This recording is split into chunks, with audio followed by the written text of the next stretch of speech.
دیوبندیوں کے امام، اس کا نام اشرف علی تھانوی صاحب ہے. وہ اپنی کتاب فضائل یومیہ کے اندر 3 مقامات کے اوپر لکھا میرے غوث الثقلین کا ایک دھوبی تھا، جب وہ مر گیا تو بعد میں اس دھوبی کو کسی نے خواب میں دیکھا تو پوچھا کیا بنا؟ تو کہنے لگا کچھ بھی نہیں. فرشتے نے آ کے پوچھا من ربو کا، رب کون ہے؟ تو میں نے کہا میں تو غوث پاک کا دھوبی ہوں. منکر نکیر آئے، انہوں نے آ کر سوال کیا مر ربو کا، کہنے لگا عبدالقادر جیلانی کا دھوبی ہوں. کہا ماں دینوں کا، تیرا دین کیا ہے؟ ارے کہا نا غوث پاک کا دھوبی ہوں. پوچھا ماں کن تو تقولو بھی اتحاد الرجل، کہنے لگا اتنی پہچان بھی نہیں، گناہگار آدمی. حضور غوث پاک کے گھر سے کپڑے آتے تھے دھو دیتا تھا. حضور غوث پاک کا دھوبی ہوں، اتنی بات قبول ہو، بخش دو نہیں تو سزا دے دو. فرشتے حیران، یا اللہ کیسے بندے سے پالا پڑا، جو سوال کرتے گے جواب ایک ہی دیتا ہے کہ میں عبدالقادر جیلانی کا دھوبی ہوں. فرشتوں نے کہا مولا کس بندے کے پاس بھیج دیا؟ اب تک 2 ہی بندوں سے واسطہ پڑا، ایک وہابی اور ایک سنی.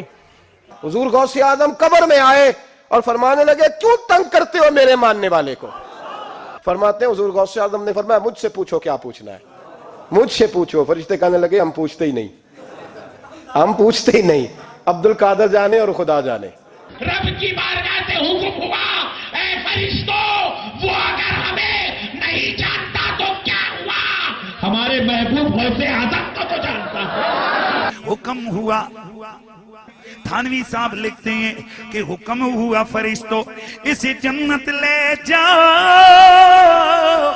کہ یہ میرے عبدالقادر جیلانی کا دھوبی ہے. اس دھوبی کی بخشش ہو گئی، دھوبی کی بخشش ہو گئی. اس پر تھانوی صاحب لکھتے فرماتے کہ اس کی بخشش ہو گئی. اور کیوں ہوئی؟ کہتے ہیں کہ دھوبی کا بار بار یہ کہنا کہ غوث پاک کا دھوبی ہوں اس کی نسبت کے کبھی ہونے کی دلیل تھا. لیکن یہ مرنے کے بعد پتہ چلے گا، جو مولا علی علیہ السلام کا قول ہے کہ انسان سویا ہوا ہے جیسے ہی مرے گا تو جاگ اٹھے گا، اوہ یہ کیا ہوا. تو یہی کچھ ہی ہونا ہے، کیونکہ ہم نے تو بڑی امیدیں لگائی ہوئی ہے کہ یار کسی نے کہنا یار میں تو ہر مہینے 11ویں دینا سا. تو شیخ عبدالقادر جیلانی جو ہے وہ جس نے اشرف علی تھانوی صاحب نے بھی نقل کیا ہے کہ جی ایک بندہ مر گیا تو قبر میں جناب وہ اشرف علی تھانوی صاحب کہتے ہیں کہ جی وہ شیخ عبدالقادر جیلانی کا وہ دھوبی تھا. اس سے جب سوال پوچھا مر ربو کا، اس نے کہا میں شیخ عبدالقادر جیلانی کا دھوبی ہوں. پوچھا ماں دینوں کا، انہیں کہا میں دھوبی ہاں. تیسرا انہیں کہا میں دھوبی ہاں. تو وہ فرشتے انہوں مان لگے، اللہ نے کہا چھاڑ دو، انہیں کہہ دے دیتا ہے، جواب دے دیتا ہے. بھئی یہ جواب قرآن و حدیث میں تو نہیں آیا، چھڑے چھوٹے نہیں سب جھوٹ کھڑے ہوئے اللہ دے بندے ہو. یہ کس نے کیمرہ فٹ کیا ہوا ہے؟ وہ اللہ دے بندے ہو، کسی وڈے تے وڈے امام نو بھی قبر کسی نے کھنگن نہیں دینا، ادھر تے حالت ہی کوئی نہیں ہونی. ٹھیک ہے کہ جائے گا کسی کی قبر میں پہنچ جائے گا، سب کچھ جھوٹ ہے. قبر کے 4 سوالات میرے یوٹیوب پہ کلپ ہے، آپ دیکھ لیں، اس میں نے پورا کھول دیا کہ فاسق و فاجر کے ساتھ کیا ہونا ہے. اور قبر کے 3 نہیں 4 سوال ہیں. چوتھا سوال ہی سب سے اہم ہے کہ تو نے خود پڑھ کے عمل کرنے کی کوشش کیوں نہیں کی.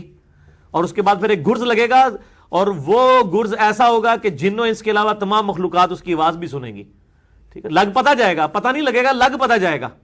اب لوگوں نے بس ٹھیک ہے وہ کچھ بھی نہیں ہونا جی، وہ تو ہم تو بس نسبتیں کام آئیں گی.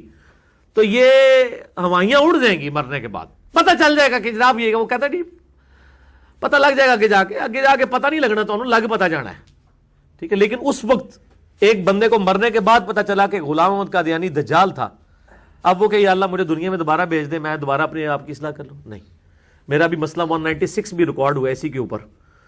اس کا عنوان ہے کاش میں دنیا میں واپس جا سکتا. سورہ سجدہ کی میں نے آیت نمبر 12 سے 22 تک 11 آیات میں رکت انگیز فکر آخرت کے اوپر لیکچر ہے، اور میں نے کافی ساری چیزیں اس حوالے سے ڈسکس کی ہیں.